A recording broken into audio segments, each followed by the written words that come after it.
The Election Commission has sounded the poll bugle to the 5 states amidst the threat of a third wave of the coronavirus. Defending its decision, the Election Commission says that the holding of timely elections is the essence of maintaining democratic governance. But it has, for now, placed a moratorium on rallies and roadshows till the 15th of January, promising to review this if cases surge further. India has reported over 1.41 lakh new cases this morning, up by 21% from yesterday. The Commission has decided that no roadshow, padyatra, cycle, bike vehicle rally and procession shall be allowed till 15th January 2022. Between 8 p.m. and 8 a.m., no rallies and public meetings, similar like a campaign curfew that on any campaign day. That will continue. No nukkad sabhas will be allowed on public roads, roundabouts or public streets. Or as you are aware, and I think you must be reading also all the, where is the more cases of the corona. I think the maximum is in Maharashtra, followed by Delhi, Karnataka, and I don't think there's any election in this area. Is there any election here? No. Everything is still rising. So we cannot say that corona is only because of the elections. It can be anything. It is general natural flow of the corona. All right, so the show must go on. Virtual rallies for a week. Is that enough? Has the right balance been struck? Joining us now, Dr. Riju M. John, health economist, guest faculty at IIM Kozhikode and a professor at the Rajagiri College of Social Sciences in Kochi. Doctor, thank you for your time, Dr. John. First and foremost, the EC has now announced these COVID measures for these elections. And we had measures like this that were to be enforced ahead of and during the elections in Bengal, Assam, Tamil Nadu and other states in the polls that were held last year. But after that, we saw COVID cases in these states spiked anyway. This time round, the EC says things are very different because, and the new X factor in the equation is the vaccinations of people in these states. Would you agree? Well, Sarah, when I look at, I was listening to the speech earlier from the EC and he was talking about the absolute number of cases being high in states like Maharashtra, Delhi, etc., which are not election states. But what we have to understand is that, states like Punjab and Uttar Pradesh, where elections are going to be held, those are the states where the active cases are growing the maximum in India these days. And of course, the absolute number of cases itself is lower, but the growth of active cases is substantial, and it is, in fact, the active cases are doubling in less than 2 days in each of, both Punjab and Uttar Pradesh. Their active case load, the total active case is doubling in less than 2 days' time. Hold on a second, Dr. John. You're saying the doubling time for active cases is 2 days for UP and for Punjab. If that is the case, what would the predictions be by, the 14th of February, let's say, bang in the middle of these?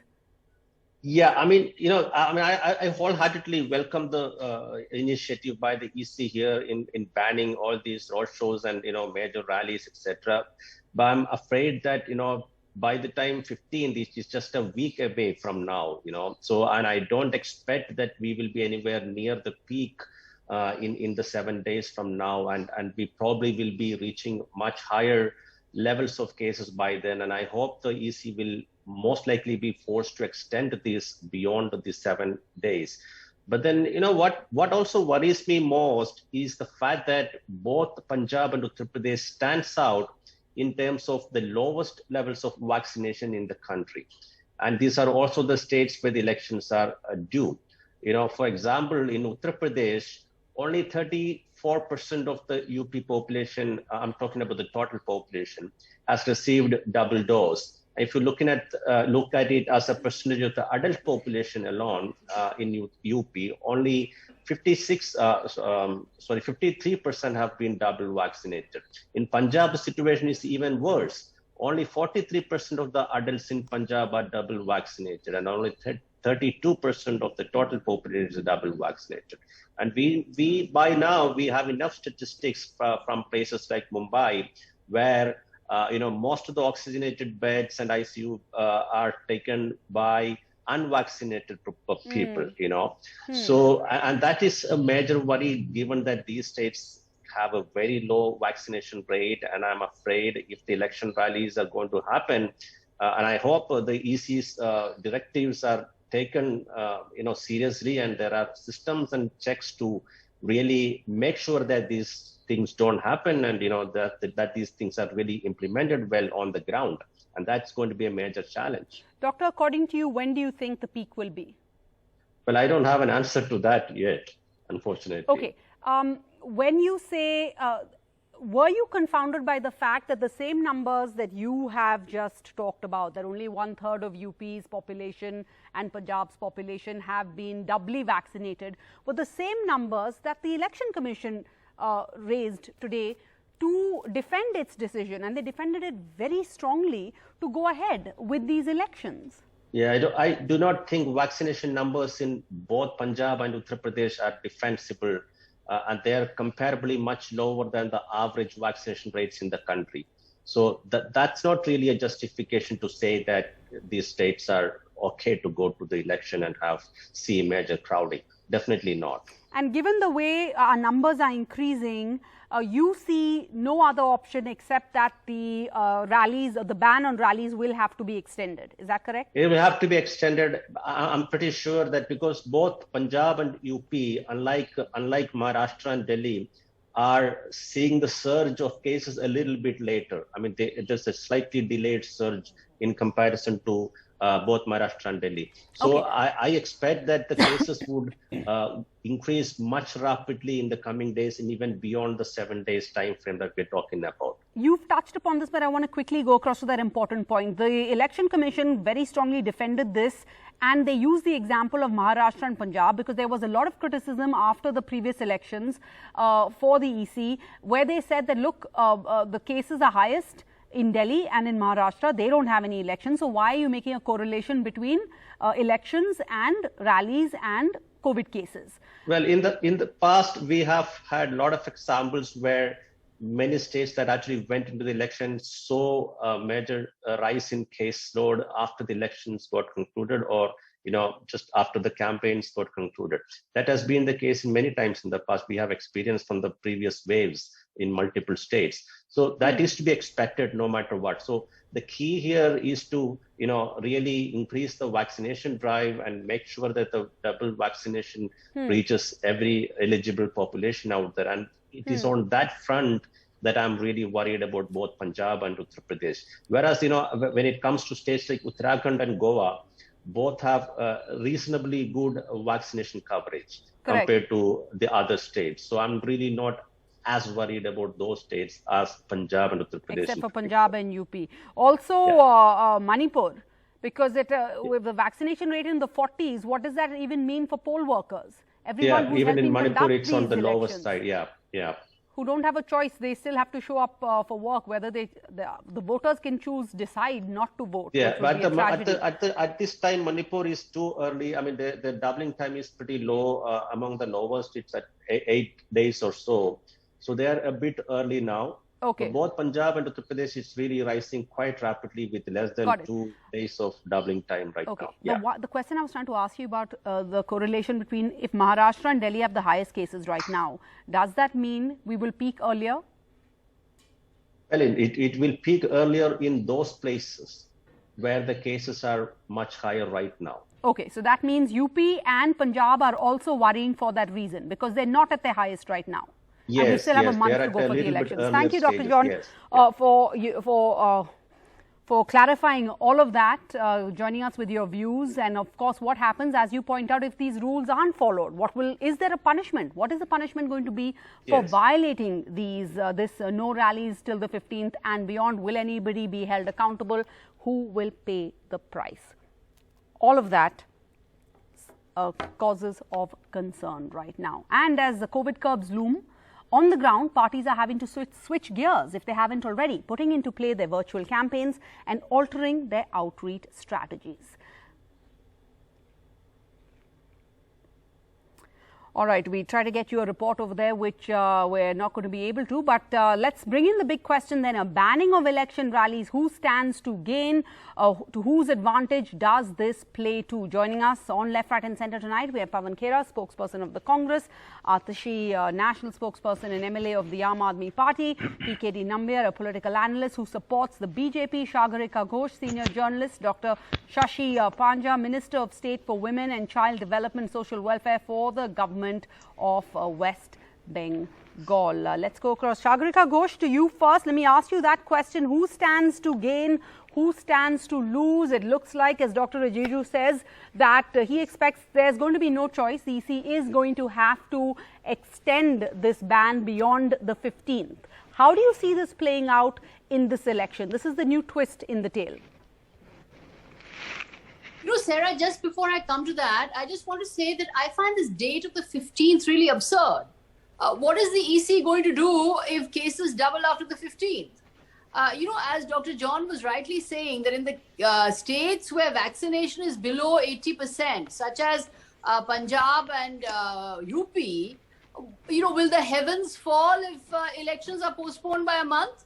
I mean, I really don't see the issue here. My view is that elections should be postponed in Uttar Pradesh and Punjab. And so I think the EC is being absurd by saying that, you know, on the 15th of January, everything is going to be okay, because cases could well explode by the 15th of January. Having said that, Sarah, now this shift to this virtual election that we are seeing, well, it's clear that the BJP has an advantage there, because the BJP has much greater penetration in social media than the other parties. The BJP has a tremendous presence on WhatsApp, Twitter, Facebook, and the BJP is enormously well organized. It has terrific resources to mobilize its social media armies.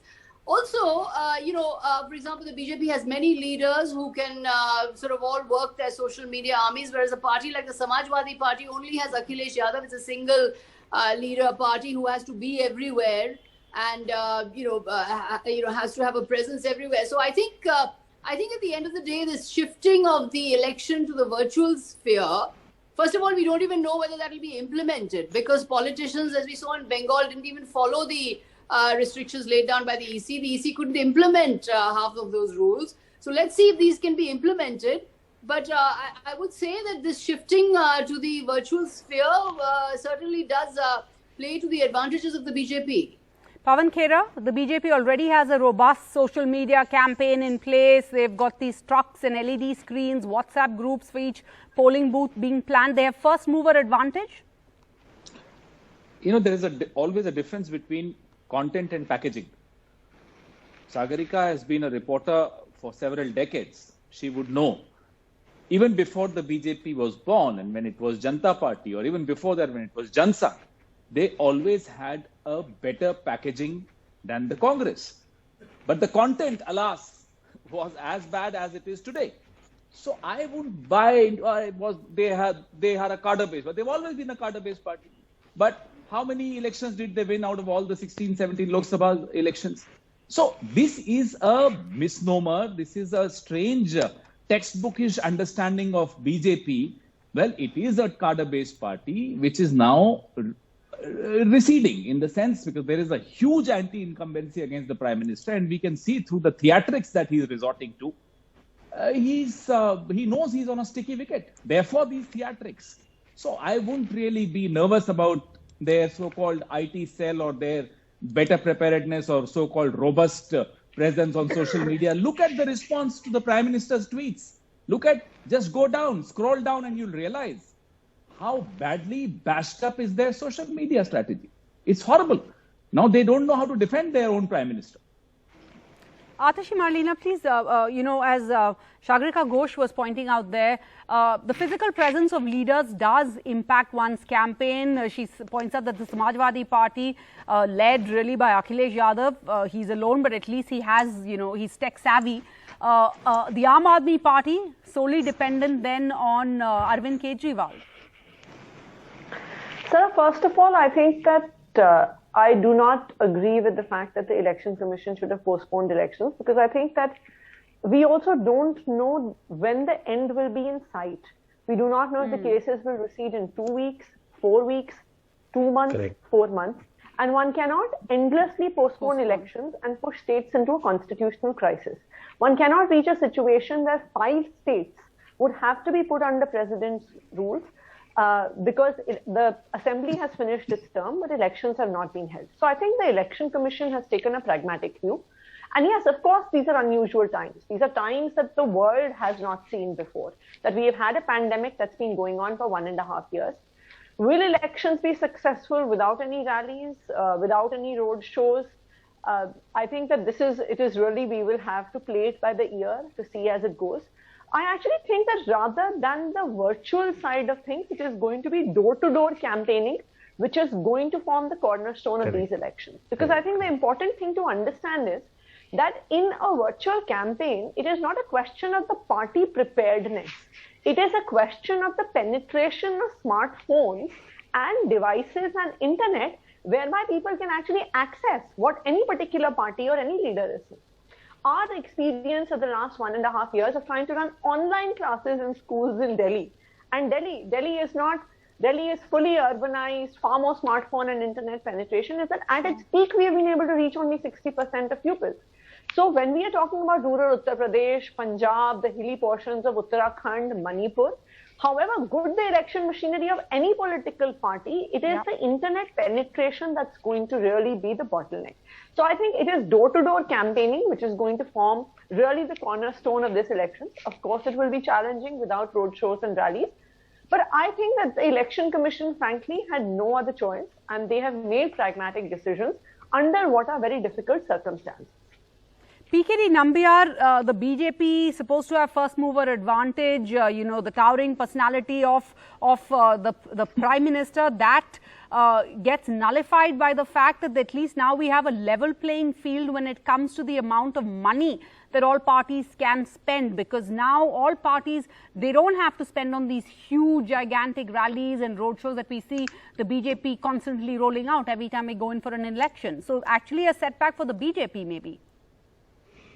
That may not be true. The reason being, as you said, that the first mover advantage BJP already had. For an example, in the case of UP, we have been discussing it over the last 1 month or 2 months, that large number of election preparedness, both at the organizational level and also at the reach out level, has been done with multiple programs and etc. for the Bharatiya Janata Party. So yes, I believe to an extent for Congress in Punjab.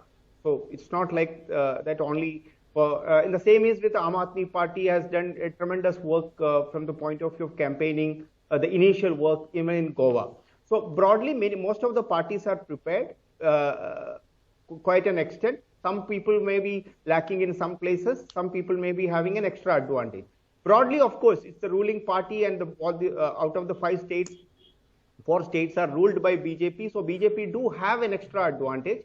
One thing we are seeing is that there is no severe anti-incumbency is not running all across any states, including the Punjab, for an example, no word. So the election this time is going to be a defining moment for India. It's going to be more of like the new age election, preparing our country for the times to come from the point of view of a digitally preparing. A digital India is almost ready even from the point of view of an election. So Sara, in a way, it's a defining moment for us. And as far as there are questions, there are doctors, health people are talking about the election should be done or not. Today's press conference by the Election Commission has clearly, every question has been answered, whether it is related to the COVID issues, protocols and everything. We are living in a different time. I think political parties now needs to be a slightly more responsible. That is the only way we can do both. The elections are happening. In the meantime, the people's health are also being taken care of. Political parties need to be more responsible. How does the Trinamool Congress, Dr. Shashi, how does the Trinamool Congress see itself prepared for this new election, new age election right now? What I would just, I heard the entire discussion, and we do agree with what Dr. John has said. You see, Bengal has had the experience of an extended election. You know, it was spread across 8 phases in May 2021, April to May 2021. And we had wanted that, you know, the elections be reduced and condensed to few phases. So we have seen the COVID surge, which happened, it was about 48 times increase. Now, having said that, what I understand and our party understands that election preparedness does not start after the elections are announced. You see, it happens during your tenure and how the party or how the ruling party or the government which was there for the past 5 years or the opposition which was there, what were there, how did you deal with the issues on ground in their respective states? So there are lots of issues even in Uttar Pradesh or even these states which are going to vote. Now, we have agreed, we do welcome Election Commission's decision to ban till 15 January. But actually, it is very absurd as to why 15 January is like a cutoff date. I mean, how it's significant, just a week away. So, just as Dr. John has, 15th, ma'am. You know, we have actually, Bengal has experienced this and we have faced that situation. Even though the vaccines have come in now, we know of COVID second attacks. We know of many such people with third attacks, even though they have taken the vaccines. So how is the Election Commission so sure that what will happen later? Now, regarding, as you said about the digital preparedness and all that, I believe that your work on ground for the past 5 years should actually count. What about a state like Goa, where the TMC is just going in? Yes, of course. TMC will actually, or is actually also showing how Bengal won the elections in May. You see, practically Bengal elections in May. I want one last question, Sagarika. You know, PKD Nambiar says that all questions were answered in this the Commission's press conference today. The one question that no journalist even asked is about social media platforms being misused in this election. No one even raised that question to the EC, and that was not brought up by the EC at all, despite everything that we've seen over the past few years. And think about the, you know, avalanche of hate speech, violent language, the kind of attacks on religious minorities that, you know, that are there on social media. I mean, I just hope that, you know, Mr. Nambiar is saying that parties will be responsible, but I really hope parties are responsible and this so-called virtual election doesn't plunge, you know, social media into a sort of cauldron of pure hate. Just on the point of, you know, the elections can't be postponed. I mean, will there be a constitutional crisis if elections are postponed by 4 weeks? I mean, or why can't elections, for example, go ahead in states like Goa and Uttarakhand, where vaccination is above 80%. But, you know, in states where vaccination is below 80%, as Ms. Panja is saying, what is going to happen after the 15th? What if cases explode? You know, what step will the EC take then? So I think you know, I think every health expert is saying that January is going to see a huge surge. So I think this is an extraordinary situation and it's a pandemic, and I think it calls for extraordinary solutions. Having said that, I really hope that social media does stay balanced, does stay sane. We have seen the havoc that online violence has offline. You know, online violence, online views actually translates into attacks offline. And on the most vulnerable, on minorities, on women, on the most helpless. So I hope and pray that our parties are responsible and that the election doesn't degenerate into a cauldron of hatred. Absolutely. And if they're not, who will be held accountable? What action can be taken against them? Will the EC act? Does the EC have the power to act? All of those questions unanswered. But thank you all for joining us tonight on Left, Right and Centre.